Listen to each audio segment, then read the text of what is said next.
Hello, my friend. Stay a while and listen. What's going on, guys? It's Filthy and I'm back with another video. Today we're looking at a starter guide for the Barbarian for Season 20. This is going to be how to go from level 1 all the way up to GR100. So 0 to hero guide, dropped off with the challenge rift bag. We're going to be able to get there pretty quickly, I think, with Barb. So I'm going to show you what to do with the challenge rift bag, how to spend that. I'm going to give you a build at 70 that will absolutely flatten GR90 in 5 minutes using the IK set. Really does have a very few pieces to find, really easy to gear it out. And then going to show you how to transition into Whirlwind, which will sail you past 100. Extremely easy. Barb, for me as a casual player, is probably one of the best classes you can pick. GR100 is just an absolute breeze. After that, we're going to have a chat about IK Hota, because I presume a few people might be interested in playing that. We're going to have a little chat about the new Salvage set as well. I'll link any guides that refer to or D3 planner links in the description, and there'll be a full written guide in there as well, so come back, check that out whenever you want.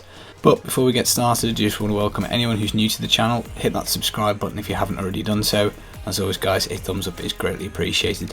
Make sure you turn notifications on, and that way you know when my videos are ready. Oh, and one final thing before we jump in, would you like a full guide on IK Hota? Maybe decide that after watching this video, because I kind of not sure whether it's worthwhile or not, because I'm going to recommend a different setup to get to 100 as quickly as we can. Now, in terms of your challenge rift bag, obviously you're going to want to save your challenge rift until after you've started the seasonal character. Once you've done it, go get the cube. You'll then be able to do an upgrade on the season.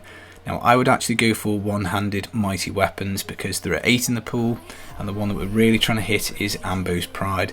This will apply rend when we attack with Whirlwind, and also condense rend's damage down to 1 second. Now, you might not necessarily think that pairs very well with IK, but I will show you that it does, so this is the absolute money maker. It will make Whirlwind more powerful whilst you level as well. Now, in the one-handed mighty weapon category, you do have a couple of bricks, because you can get the Bulkathos blades, so you're not going to be able to use them whilst you're leveling, and to be honest, they're not going to be usable with IK at all. You're going to have to transition into the Wrath of the Waste for them, so those two are bricks, but the rest of them are pretty good. So for instance, we have the Dishonored Legacy. Cleave gets a 400% multiplier, that's pretty nice. We've got the Fjord Cutter, which buffs up Seismic Slam, and obviously we can roll shards on braces to player with this. You just have to make sure you get the enemies slowed or chilled. Not too hard, just look for skills with either of those two effects on, pretty easy. An Oathkeeper will give us a generator that attacks quicker and has a multiplicative damage, so that's quite nice. Remorseless is pretty close to being a brick though, to be honest. You have to have Wrath of the Berserker and Call the Ancients active to get the damage bonus, so it's a damage spike. Putting those on the bar is not great whilst leveling because the cooldowns are so big, but this does come into play a bit more once you get to 70 and start building IK pieces. It could be quite useful then, but again, it's pretty close to being a brick whilst leveling. And also Blade of the Warlord. Bash will now become a spender and have a pretty big damage increase. So all in all, there's quite a few decent ones in there, and obviously Fjord Cutter would be quite nice for leveling because you've got the opportunity for the braces, but Ambo Pride is the one that you want, and 1 in 8 chance, 12.5% of you will find it. Now, the only other thing I would consider doing is a two-handed mighty weapon. Now, the Immortal King Boulder Breaker is a bit of a brick whilst leveling, you can't use it. At 70 it does maybe become handy because you might find another piece of IK on the ground, in which case when you get your 2 pieces then you'll be making up a 4 set bonus. Same for the 4 piece, because this is in the last bag that you get, you can get to your 6 piece. Now, I've had this happen to me, it is very handy, it just means you don't have to finish off your season journey, or that it becomes really easy to do so. So again, not great for leveling, but can be useful at 70, just depending on your RNG. Now, also for two-handed mighty weapons, you've got Bastions Revered. Frenzy now stacks 10 times and has an area of effect. I'm still not sure how great this is for leveling, so not quite a brick, but not probably pretty good. Same for the Blade of Tribes. Avalanche and Earthquake are amazing, but Warcry and Threatening Shout you're not going to have access to all the time, so it's going to be a bit stuttery. So again, usable whilst leveling, but probably not amazing. We've got this one here, Maddox Sorrow. This is a complete brick, absolutely useless. And then we've got 2 decent ones, so Fury of the Vanished Peak. We get Seismic Slam with resource cost reduction and huge damage. And the Gavel of Judgment, again, buffing up Hota incredibly and taking all of our Fury problems away. Now, both of those are pairable with braces, so they do offer a double multiplier straight through. I probably would still go one-handed mighty weapon though, because I think your odds of getting a brick are a little bit lower, and you've got the best in slot item. So really, I think it's probably slightly better to do that, but by all means, if you want to go two-hander, I don't see it's that much worse. Now in the shard pool at level 1 you have braces, so you've got braces of the first men which will buff up Hota, pretty good. You've also got the seismic slam braces, the braces of destruction which are next to it, so again that will give you a pretty big multiplier. Now if you blow all of your shards on just braces for example, you've got 86% chance of getting one of them. They're the only 2 in the pool, so that's pretty good. If you need a specific one, the odds drop down to 62%, again if you're blowing your whole shards. So if you get a fjord cutter, you probably do want to keep going. You want to try and get the braces of destruction. Same for the gavel of judgments if you do go the two-handed mighty weapon. Now one thing I would say is, again, these are pretty handy for the one-handed mighty weapons, because some of them will buff up generators, so you can have like a generator spender and just be outputting quite a lot of damage, so it is pretty nice. Now I would probably then next roll for a Leorics crown, because that is always handy for cooldown. It's going to be handy for XP whilst leveling, so you stick a red gem in it and you get more XP. What I would not do is roll for belts though, so the undisputed champion is in the loot pool, which gives frenzy the effect of every rune, pretty big multiplier on it. The problem is that belts, you can't isolate mighty belts in the loot pool, so there's actually 5 at level 1 for the barb. So again, running the percentages, it's about 32% I think that you'll find it, so again just too low. And that's the same for the band of might. By the time you've rolled a load of rings, it's about 30% chance of getting it, so 32%, something like that. Maybe it's 36, I can't quite remember, but it's pretty low, and I'd just come back and get this at level 1, so I wouldn't really spend shards on it. I just think the chance is a bit too low. But all in all, the chances are pretty good. You're going to get some usable items whilst you're leveling, so that's pretty good. So, and you shouldn't have any problem getting up to 70, just because your damage is going to be absolutely through the roof. And another good one is loot socks. You'll be able to cast leap 3 times essentially. That's quite good for mobility, so again, something quite nice to pick up at level 1. So when you get to 70 guys, I'm going to recommend setting up an IK Whirlwind hybrid build. Now it will do GR90 in about 5 minutes with 800 Paragon. Now I'm not saying you should play this at all, you will want to transition it into Wrath of the Waste Whirlwind, but this is just so easy to set up. Now you're obviously going to get the IK set for free, so the 2-piece bonus is Call the Ancients Last Until They Die. This can give you some fury generation, some damage reduction, or just a little bit of extra damage depending on which rune you want to pick. The 4-piece, the cooldown of Wrath of the Berserker and Call the Ancients are reduced when you spend Fury, so obviously it makes it much easier to get Wrath of the Berserker up, so again that's quite a helpful 4-piece.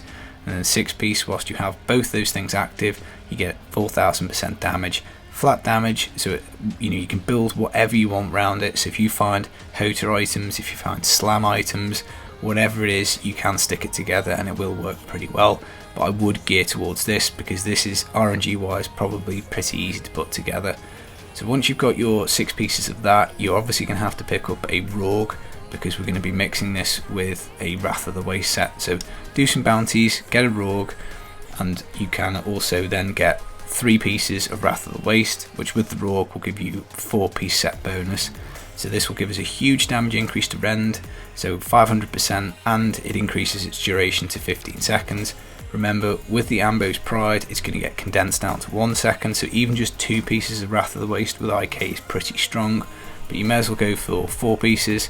We get 50% damage reduction for Whirlwind, really helps us out with toughness, and we also get triple rend damage that's applied, to again another nice damage buff. So essentially what we're doing is running Whirlwind, but with a 4000 modifier instead of 10,000. So skills wise, you've got to have Call the Ancients on the bar. I go for Together as 1 just for the damage reduction. Wrath of the Berserker, Insanity always seems the pretty good choice. I tend to take Furious Charge because I like playing that with Whirlwind just to be a bit more mobile. You're obviously going to want to have Rend Bloodbath because this just dumps out loads of damage for you. Whirlwind is a necessity. Wind Shear is pretty much a necessity because you want to generate Fury, because we don't have the Fury generation shoulders.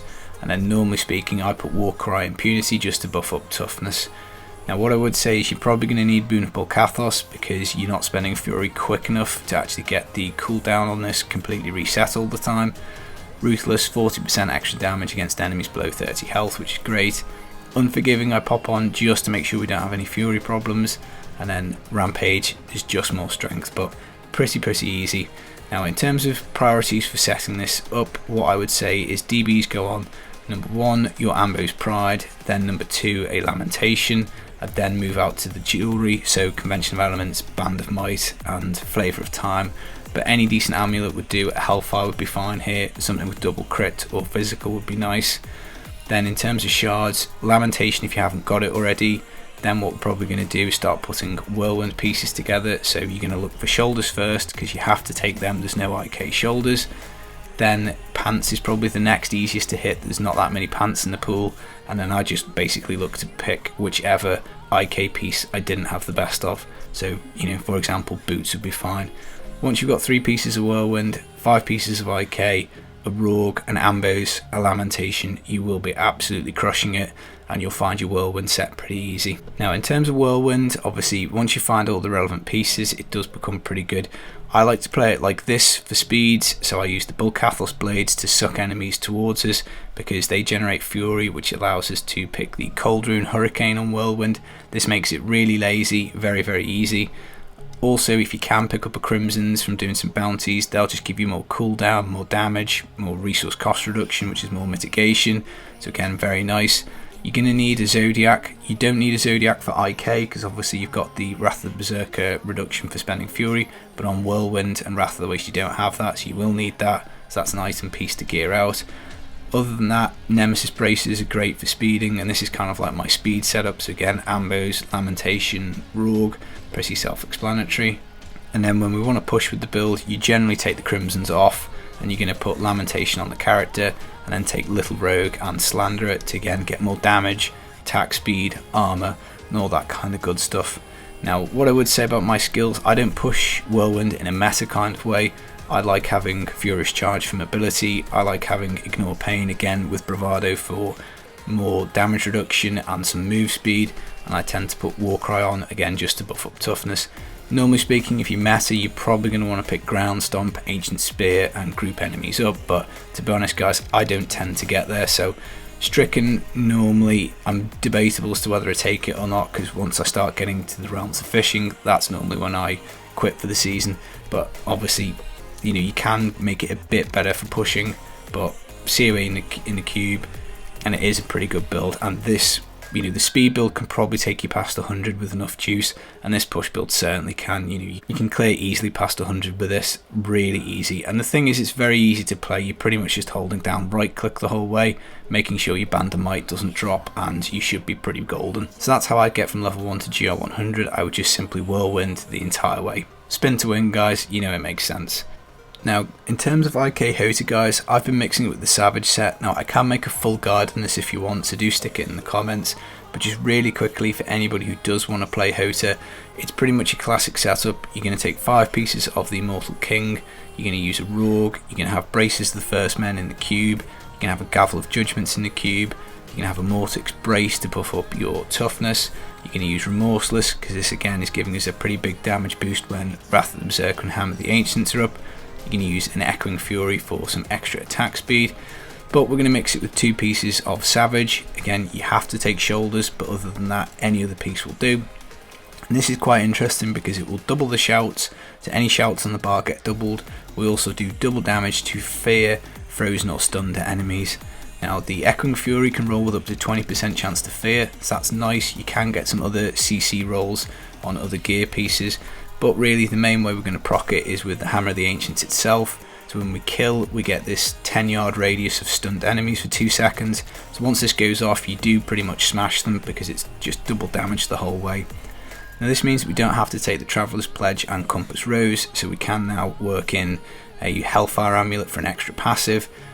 You could stick a Flavor of Time here, so again I was playing around with both. Hellfire I thought probably just about gives us a little bit of an advantage. So passives, Nerves of Steel for the cheat death, Berserker Rage for more damage, Ruthless for more damage, Brawler again more damage, and then finally Rampage again more damage. Very nice. Shouts wise, Battle Rage Bloodshed is doubled, so it is Warcry Impunity. Again, for mega pushing, it's probably better to take the Veterans one with dodge chance. I just like the consistency of this. I also use Leap rather than Ground Stomp. Again, Ground Stomp would stun, it would group enemies up, but this is on a slightly slower, slightly shorter cooldown, so I just find it's easy to keep up the Band of Might. Gems are obviously Pain Enhancer, Trapped and Powerful, swapping over to Stricken whenever it is you need. Now, the reason I'm probably not going to make a guide on this unless there is interest is because whilst this is fun, I do enjoy it, and it is powerful. It just seems like it's probably not going to be as powerful as the actual Savage set itself, and not as powerful as Whirlwind, so it seems a bit silly making a guide on something that you're probably going to put in the bin pretty quickly. But as I say, happy to do it if you guys want to. In the game in general, it probably does show that Whirlwind is a bit overjuiced, because for Whirlwind to be better than Hota is a bit bonkers for a set that is not really designed to be using those supporting items, but maybe that's a chat for another day. Now, in terms of the Savage set, I'm going to make a push guide on it at some point. It might be after the season starts now, because I'm running out of time to do all the starter guides that I want. Again, it probably hasn't really had enough of a tweak to be the top bar build, so I would expect Whirlwind to be topping the charts. So again, if you would like a push guide on it, do comment, let me know, and other than that, I might get to it on the season. Bit of a shame, the set's fun. I have done a speed guide for it, so it is quite a fun GR80 speed farm, quite a good fun key farming build, so I'll link that in the description for you. But in terms of effectiveness, Whirlwind is just faster, it's probably more powerful, and it's probably easier to play as well. So all in all, the set maybe for the season is a little disappointing, but you never know, maybe it'll get tweaked in the future. So that's it guys, Barb gets a pretty easy time of it. I think if I'd made this guide before doing my fastest start, I probably would have put Barb at 1 or 2, because this is just ludicrously easy to gear. Requirements are absolutely so low, and you will just be absolutely smashing stuff. So I hope you have fun with the season. Say your prayers to RNGs. Let's make sure that we get a really nice primal item, maybe a Wrath of the Waste Beast for you, or maybe a nice weapon would be pretty good. So fingers crossed, let's all have some fun opening weekend. Can't wait for it. I'll see you next time. Take it easy. Peace.